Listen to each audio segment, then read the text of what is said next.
Caution, Mikey over here. Rock and roll roundtable. Yes, of course, our good friends at Moshman Media putting on another production for us today. This week, the best of Unplugged. Yeah, the best of unplugged, acoustic, whatever you want to call it. A lot of what we went by was like the old MTV series, but there's a lot of other performances that could be lumped in here too. But we're just kind of going by what we know. And I'm not an acoustic guy usually, but some of these shows were just too powerful and very well done to just because just dismiss them because they're acoustic. They're phenomenal sets. So I had a few honorable mentions that didn't make my top 10 here, but like John Mayer. Dude, I had no idea how good of a guitar player John Mayer was. Yeah, And to hear his like do free falling from Tom Petty, that was on point, man. Even Oasis. I'm not an Oasis guy, but they did an unplugged that was pretty memorable. I nice. heard half of it and it was good. Corn, they're a little weird to be acoustic, but it was still cool enough. REM was the same way. You could Okay. almost say they have acoustic feels. But the one that got me the most was, one-off song anyway, was the song Wild Horses, the old Rolling Stones. And it was sung by Adam Levine and Alicia Keys. Oh, wow. That was terrific. Wow. Yeah, that was a terrific version of that song, and it surprised me. I'd never heard it before. So it was like, very cool. You find some gems in here. Yeah. But I got a top 10, and if you want me to go down, I'll start at 10, and you tell me if you kind of disagree or agree, Okay. and we'll talk through it that way, unless you have a So, list of your own. so Unplugged was kind of, it was groundbreaking at the time. And for me, it was a stripped down way for bands to show that even though they might have done a big production and all the bells and whistles to an album, Yeah, it was a good way to show the strength of songs in a stripped down situation. yeah, So sometimes it was make or break on whether or not the songs would hold up. So I just kind of wanted to do a little lead in to for people who may not know or miss the unplugged, like the younger generation that might be like, well, what is this? What's this unplugged thing? yeah. But yeah, It it, true. it was kind of big in the fucking 90s, maybe late 80s, early 90s, Yeah, yeah, and, that's and when it I had remember it yeah, more. it was kind of big. I think it had a little resurgence later on. You know what I'm Yeah, I saying? think so. I think so. So like some of your honorable mentions, uh, I did find uh, some songs from Alanis Morissette on my playlist that I was Hmm. able to dig up, but I didn't get a whole lot. So I was kind of disappointed Okay. that iTunes kind of fucked me there. Yeah, You know what I'm yeah, that saying? happened. But Yeah. Alanis Morissette did she did King of Pain from the Police. Hmm. That was really cool to check out. And then Yeah. Yeah. Shakira actually did it unplugged, so that was kind of cool. If you're into the Latin music Well, and Shakira, that was I actually was like, she did a lot of it in Spanish, so there was the language okay. barrier, but it sounded good. So I was like, wow, you know, she's more pop and dance, but she actually did a good unplugged set from the Yeah, songs that I yeah, heard. they do. And there's some that have done great sets that aren't going to be included here today because like the Bob Dylans of the world and the Neil Youngs, they did actual acoustic, a bunch of acoustic songs. in their regular sets. Yeah. So it's like that's not like a venture out for them. That's kind of like their wheelbase, you know. Yeah. So I went with more bands that really didn't do a lot of acoustic stuff when I listened to it. And number 10 for me, the one I really liked, surprisingly, was Kiss. I mean, they did some cool songs in the acoustic sense, you know, I Still Love You and some like harder ballad stuff, but they did The Hard Luck Woman was kind of an acoustic song anyway, but that was badass. That was a surprising show when I mean, I seen it years ago, but then I listened to it again this week. Okay. So it was like, okay, my old school heads can play their instruments. You know, a lot of people say, oh, they're just for show. They don't play their instruments really well. They can play them and they sing fine and all that stuff. Number 9 might surprise some of my rock heavier friends, but I really, really enjoyed Brian Adams. All of the acoustic stuff he did with Heaven and It Cuts Like a Knife and just you know, he wasn't super heavy, but even more stripped down than what he was. I think he got better on some songs. And it was like it was just enjoyable to hear. And I should have I probably would go out and search that and see if I could find it to watch it. I think it'd be pretty cool.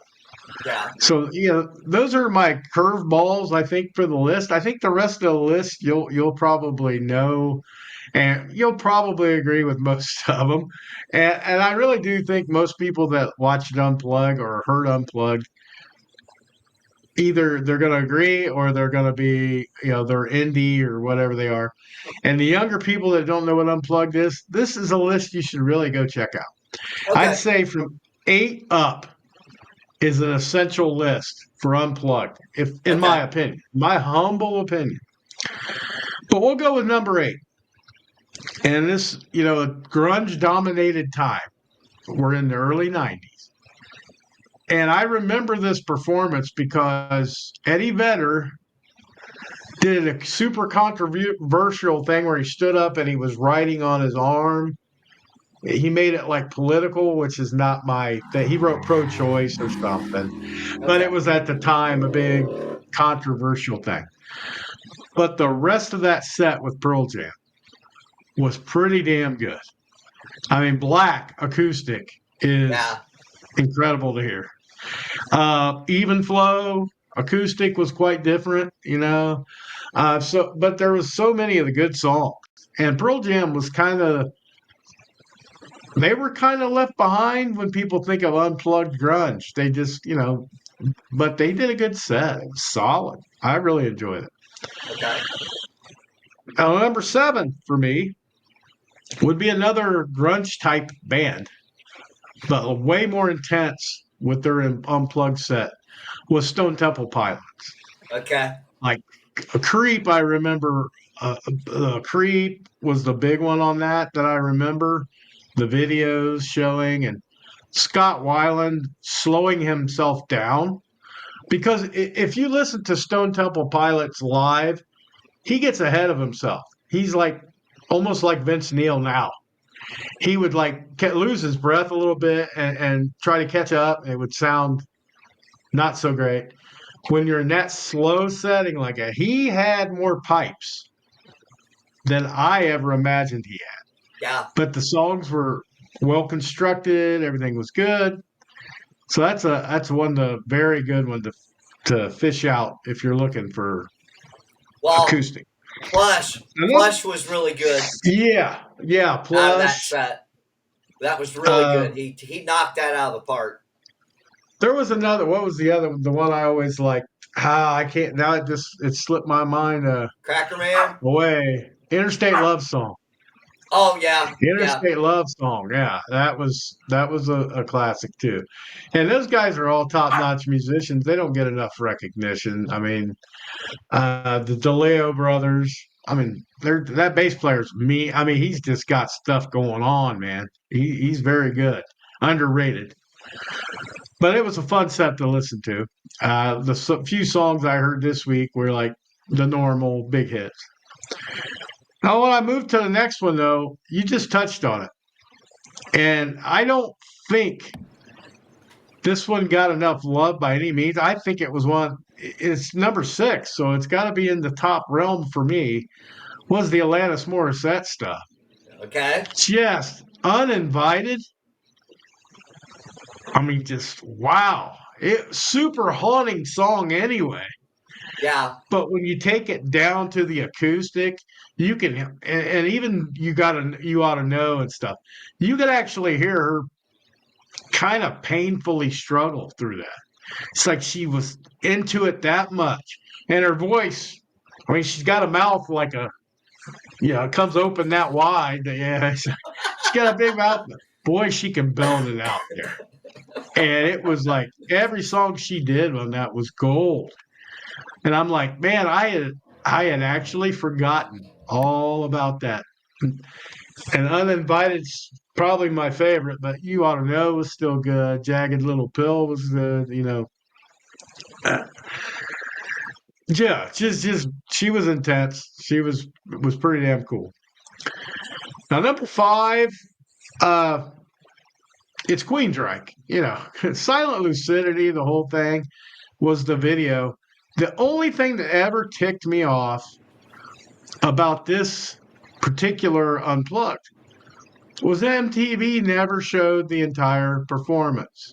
Oh. Yeah, there's only a handful of videos I can pull up on a YouTube or whatever. They had like Della Brown was on it, The Killing Words, definitely Silent Lucidity. I mean, but it was like so many good songs that I wanted to hear. And I'm like, why didn't they not show that? Because I when I got into my top 5, I said, hell with it, I'm going to go watch some of these, because Okay.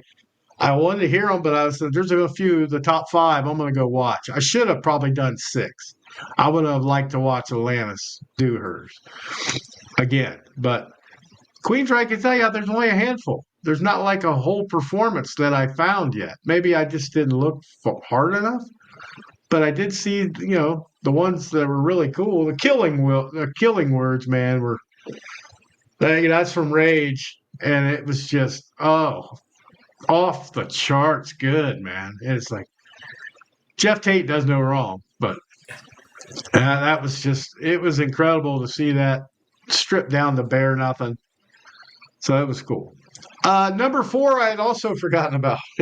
I forgot about a lot of these, but when the Eagles did it, Oh they wow. actually did an unplugged for MTV, but they also did the whole Hell Freezes Over acoustic thing.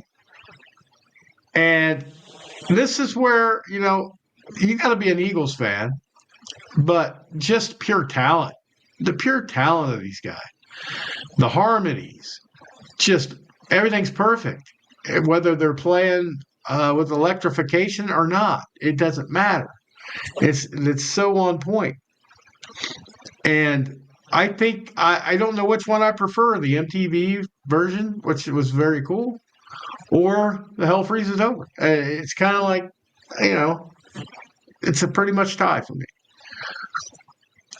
Number 3, uh, it, it's got to be Eric Clapton, does it not? I mean, come on, Layla acoustic, Yeah. Tears from Heaven, just Cocaine, even the songs like Lay Down Sally, all that stuff in acoustic form, but with that great of a guitar player. I think Tears in Heaven, was the one that got me choked up because the story about his son. But Layla was the best. I don't know. Just that guitar solo and Layla and stuff, and it was so it wasn't like Layla. It was more like Layla.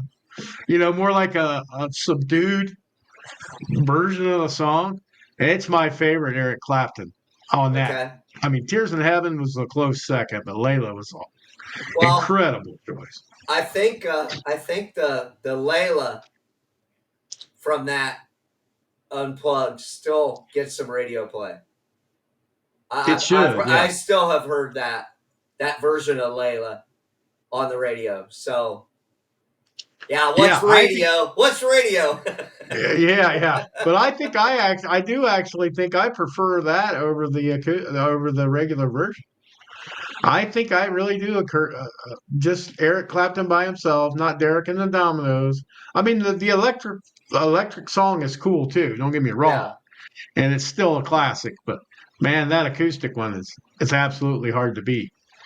nice. Now I think we're getting down to the nitty gritty. Now there's a couple that I didn't put in here that could very well be championing in the top 10 for most people. Okay, The Poison set was good. okay. I thought it was fun. And we had talked about whether or not to include them because it really wasn't MTV or not, but was Tesla doing the whole 5 man acoustical jam thing. Yes. Yeah, it was a great set, mostly known for Signs, but they had other stuff in there. And we could mix them in somewhere, and people probably will. And there's people that listen to a lot of different things are going to put people like Lauren Hill in this because she did a phenomenal set, but it's like it's really just not my like you talked about Yeah, Shakira, yeah.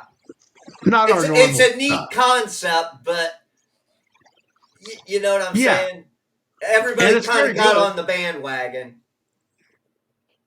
Yeah, I mean Lauren Hill, you get on the Killing Me Softly, that's terrific. I mean that's a terrific song, whether it's acoustic or not. And just because it's Lauren Hill or the Fugees or whatever, it doesn't matter. That girl could sing. You know, just like Alicia Keys with Adam Levine. I can't believe I had lived on this earth and hadn't heard that. It's like that's crazy, crazy good. And and then we also talked about like a Bob Dylan or a Neil Young. Man, the Needle and the Damage Done. Or Rockin' in the Free World. Anything acoustic like that. Absolutely great. Well, But for also, our I list, mean, for the but yeah, you got didn't Bon Jovi, didn't John and Richie do an unplugged? Didn't they You- do an unplugged? I would sure have thought they did, but it just didn't come up on any of the listings I put in for like like streaming Spotify and stuff. I asked for a best of unplugged MTV just to give me an idea, of stuff to refresh. I didn't see Bon Jovi. That's surprising me now. And Well, also, yeah, if we're doing any performance like what I was talking about Tesla, I could have threw Striper in there. They just did a whole album last year. To hell with the amps. It yeah, was all acoustic, which I love as a Striper fan. yeah, But I was trying to go more by the book of what we knew as unplugged. But we could have made it a vast, bigger spot. But I think for most part, these are the most popular ones people know of. okay. Is the ones that were on iconic performances on MTV. So we get to number two, and it's sad to watch. It was sad to watch this one. It really was. It was hard.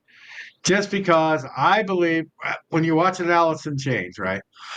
Yeah. To see Lane Staley singing in there, you could tell, you could actually tell that dude was troubled. Like he had stuff, he had demons, and he just pushed through it. And you heard the stories afterwards about how messed up he was supposedly was at some of these shows.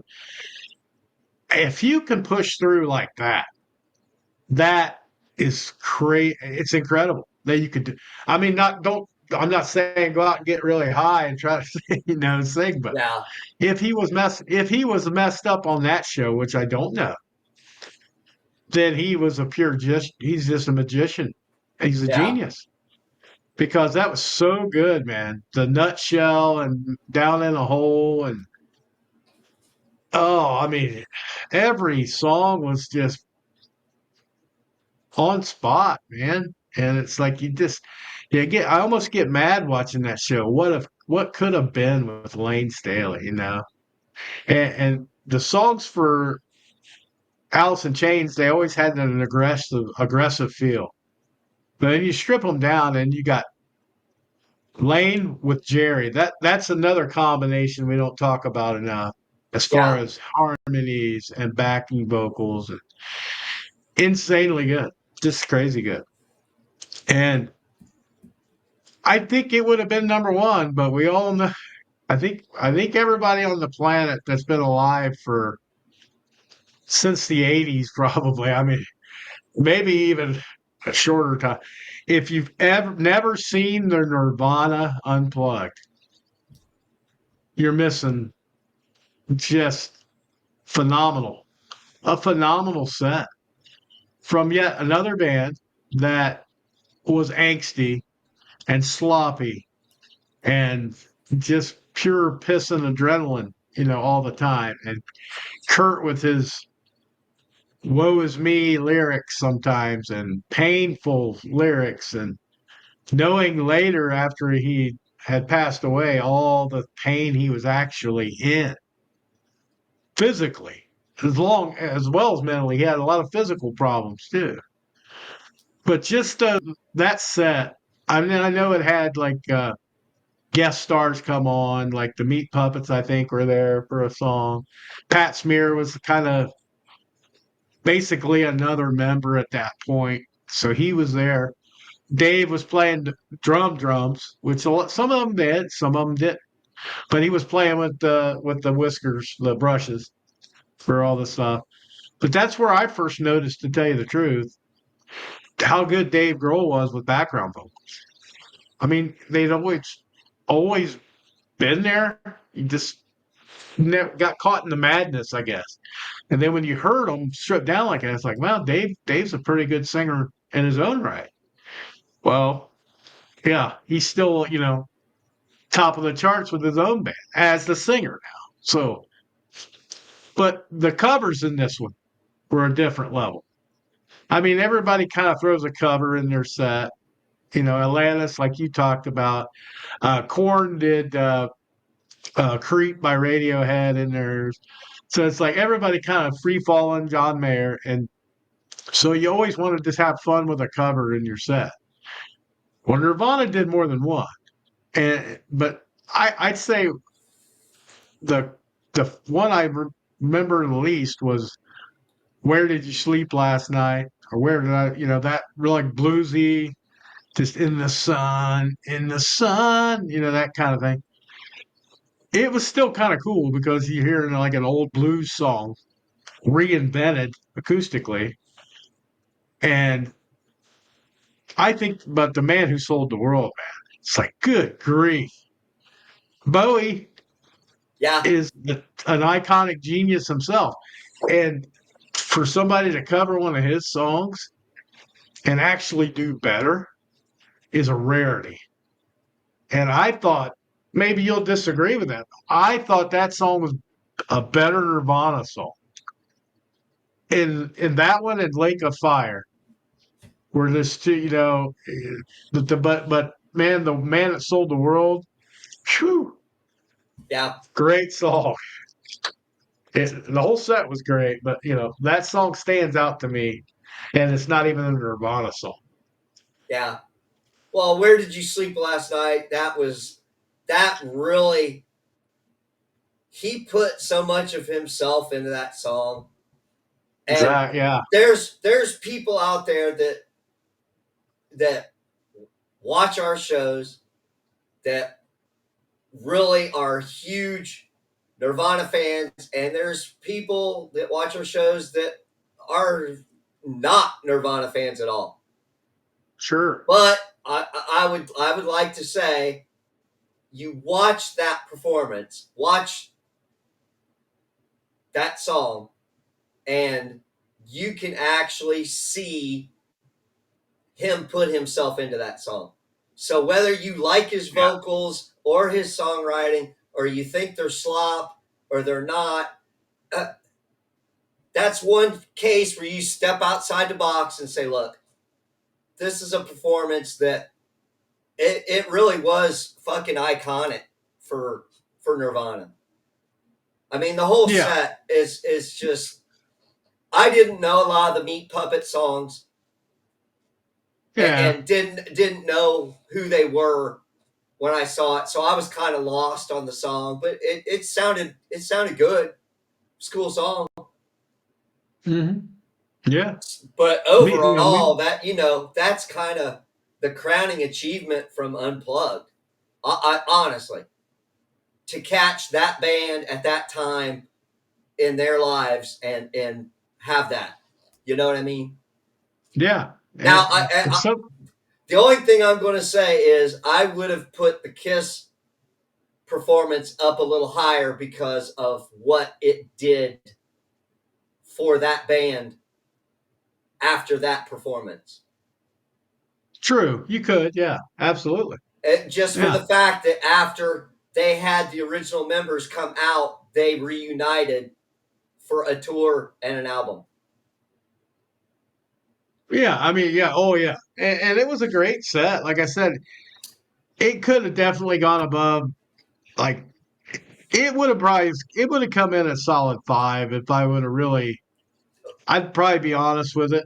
I wouldn't mind swapping everybody down a spot, moving them up to 5. But for me personally, I think Alanis Morissette was the biggest shock for me this week.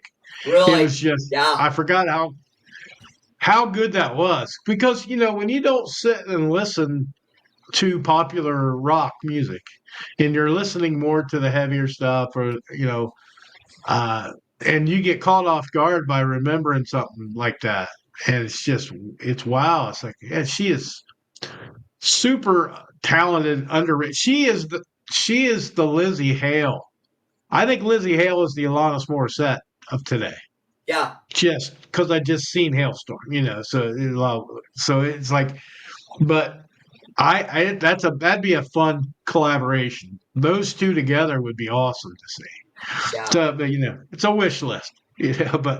But yeah, Alanis just didn't get enough love because she wasn't No. in the hard rock circuit. I She got plenty of people. Oh yeah, I love that bitch when they get off on her saying that part, the song, Yeah. and she says it straight up during the performance too. She doesn't hold back. I got the uncensored version that I guess I saw, and it was like she just let it rip.